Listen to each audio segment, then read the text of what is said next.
So the platform is the music, but the purpose is the gospel. Here with Lindz himself, the guy from, I don't know where you're from. Of course I know where you're from. Living life at the same time.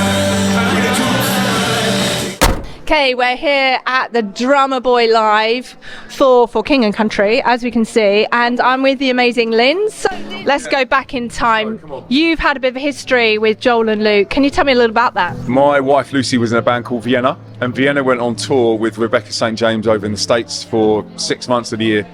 And I would go over, because I was in a band called the Worldwide Message Tribe, I would pop over and jump up and guest rap with Vienna while they're opening for Rebecca St. James. There were these two lads running around, sort of like 15, 16, I'm probably 5, 6 years older than them. And I was like, who are these kids? They're like getting the water and setting the stage up, and it was Joel and Luke.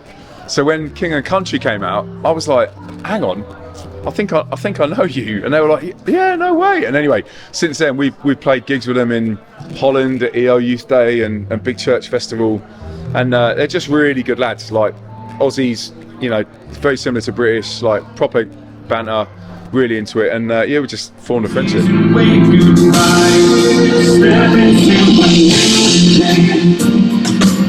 I love that, how God just connects people that have got a passion and then just brings it to life. And you've taken your own journey with LZ7, and I've seen you many times at Big Church Festival and even long before.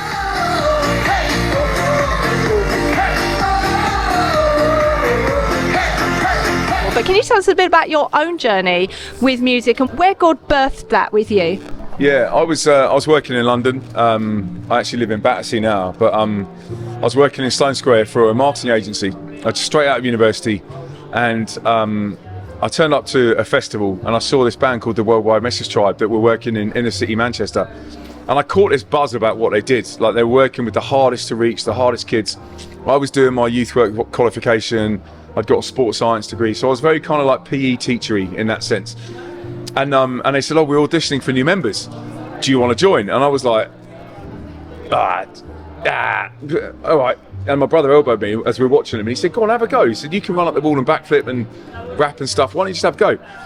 And I was like, nah, man, have you been to Manchester? It's like, you get a nosebleed going up there. That's that far north. And anyway, 5 days later, auditioned, ended up moving to Manchester 5 days after that.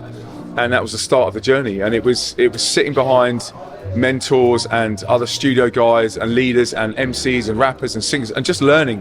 Like, literally for 5-10 years, just sitting in the back, doing the live shows and, you know, doing the backflips and preaching the gospel. And I, you know, really got into my preaching stuff, but just learning the kind of music scene. And in 2010, we kind of launched out and set up our own label called Light Music, and LZ7 launched our first single, Little Light of Mine, and it charted and it went to number 26 in the UK, but it went to number 1 on kind of dance charts across the UK, across Europe. And I was like, actually, this is creating a platform. So the platform is the music, but the purpose is the gospel. Like, use these two, universal language. So that's what we built in LZ7. Now, you know, we push that mainstream bubble a lot. So when we walk into school, when we do our schools tours, kids are like, you did a remix with Charlie Hedges from Radio 1. What the heck? And that's an immediate platform. You then start talking about mental health and anti-suicide and your faith, coupling with it, saying never give up, live your life on purpose. That music creates that platform for the purpose of the gospel. So that's my music journey, I guess. And I love that, because I also interviewed Saints, which I know is a bit of your baby, the group, and the stories that they have of transformed lives. And so what would you say to any budding artist right now? Mate, when you're passionate, passion takes practice. I think it obviously, from a sport background, like, I used to practice 3-4 hours a day just on my shooting skills for basketball, my shooting skills for football, and that's very similar with the music stuff. You know, if I'm going to write an album and I'm in that kind of like 6 months before it, I'm putting bars down every day, like writing something, 4 lines, 8 lines, 16 lines, see what works, see what fits, but also listening to other stuff, so I get inspired by the words. Not just Christian stuff, you know, some mainstream stuff, because their rhymes are obviously super sick, but also you can glean like wisdom from them. And I think if you put in the effort, you put in the work. You know, Justin Bieber wasn't an overnight sensation. He was there 10 years before. It's just someone saw him and grabbed him at the right moment. If you put in the work, I think there's every success that you can make from it. But just practice and go with your passion. And what's the other work that you put in? Because I know it's not just your practical work.